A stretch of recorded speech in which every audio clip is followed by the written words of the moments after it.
आच्छा दाखालि जोङो तामुलपुर समस्तिनि उनाव जोङो दा बे गरेस्वराव जोङो हाबफैबाय। दा दिनै आरो गाबोन बे साननै प्रग्राम बेवहाय जागोन हाबाफारि आरो जोङो जोंनि जे सिडुल बादियै जोङो बे बाक्सा आरो तामुलपुर बे डिस्ट्रिक्ट मोननैनि उनाव जोबनायनि उनाव जोङो चिराङाव हाबसिगोन।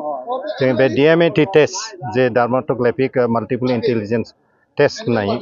जि टेस्टनि दारै जोंनि जे देरबोनाय जोंनि बे सोलोंसाफोरखौ स्टुडेन्टसफोरनि जि भबिष्यत बिसोरनि जे उन जिबनाव जे माब्रै फरायनाया गाहाम जागोन, बबे कर्सखौ लानानै फरायोब्ला साबसिन जागोन, नैबेफोरखौ जोङो बे डार्माट'ग्राफिक माल्टिपल इन्टेलिजेन्स टेस्ट होननाय बे DMAT टेस्टनि गेजेरजों जोङो बेखौ मोनथिनो हागोन। थ' बेनिखायनो बेयो जथेस्थ' जोंनि थाखाय गोनांथार होननानै जों सानदों। दा बेनिखायनो मानगोनां जोंनि जे बे BTC नि चिफ मानगोनां जोंनि प्रमद बर' बिथाङा बे जि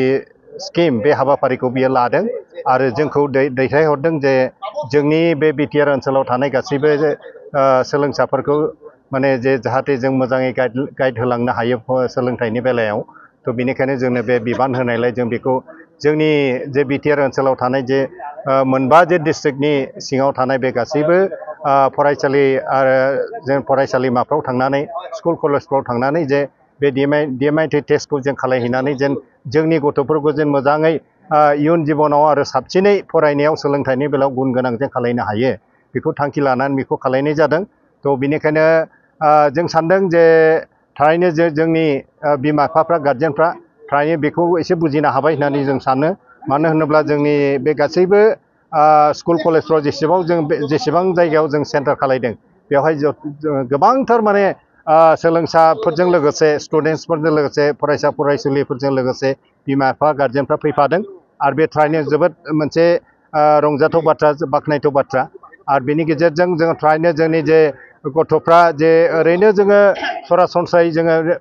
मेट्रिकफ्राव मोजां रिजाल्ट खालायोबा जोङो साइन्सफ्राव बा कमार्सआव थांथारनांगौ बेखौ होननानै जोंनि बिमा बिफाफ्रा लुबैयो, इन्जिनियार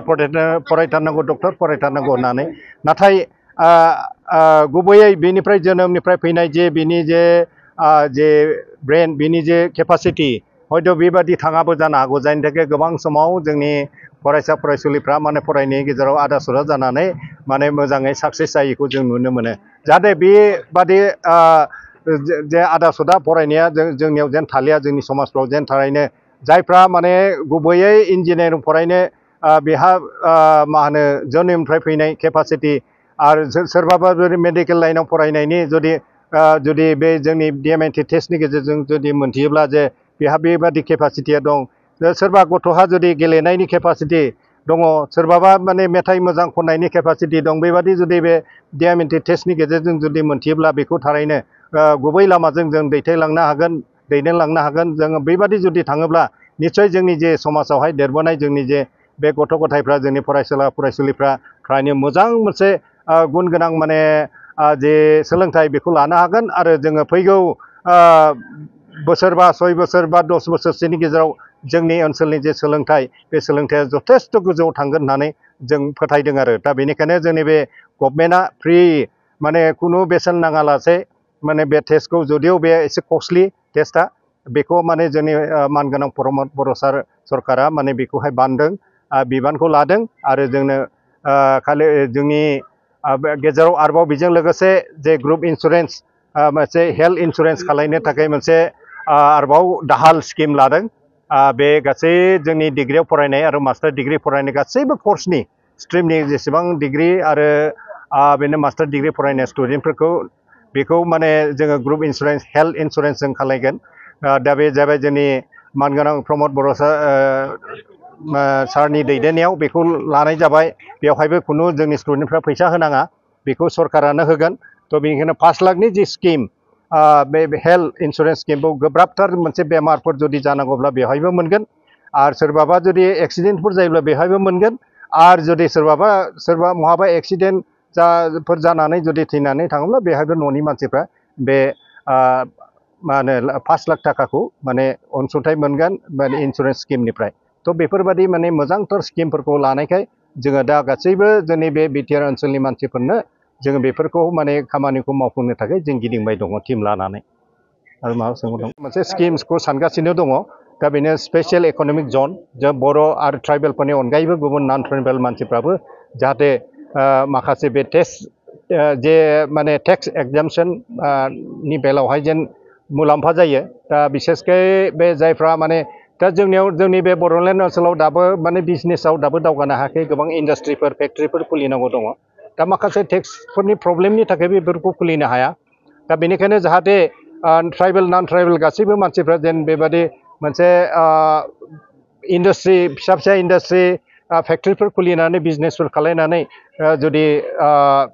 बेबादि दावगालांनो हायोब्ला जोंनि बेवहाय एमप्लयमेन्ट जेनेरेसन जागोन गोबां जोंनि लेखा गोरों मानसिफ्रा बेवहाय एमप्लय जानो हागोन आरो बेजोंनो जोङो जोंनि समाजनि जे जोंनि जे इक'नमिक जे स्टेटास बियो जथेस्थ' गोजौआव थांनो हागोन थ' बेनिखायनो बेखौबो जोङो फैगौ बे गभर्नमेन्टआ जुदि आरोबाव फैयोब्ला गोदान गभर्नमेन्टआव जुदि बेबादि बिथांनि प्रमद बर' सारनि दैदेननायाव आरोबाव गभर्नमेन्टआ जुदि कन्टिनिउ जाबाय थायोब्ला जों निस्सय बे गिदिर मोनसे जे बिथांखि जिखौहाय सिमां लादों बेखौहाय जों थारैनो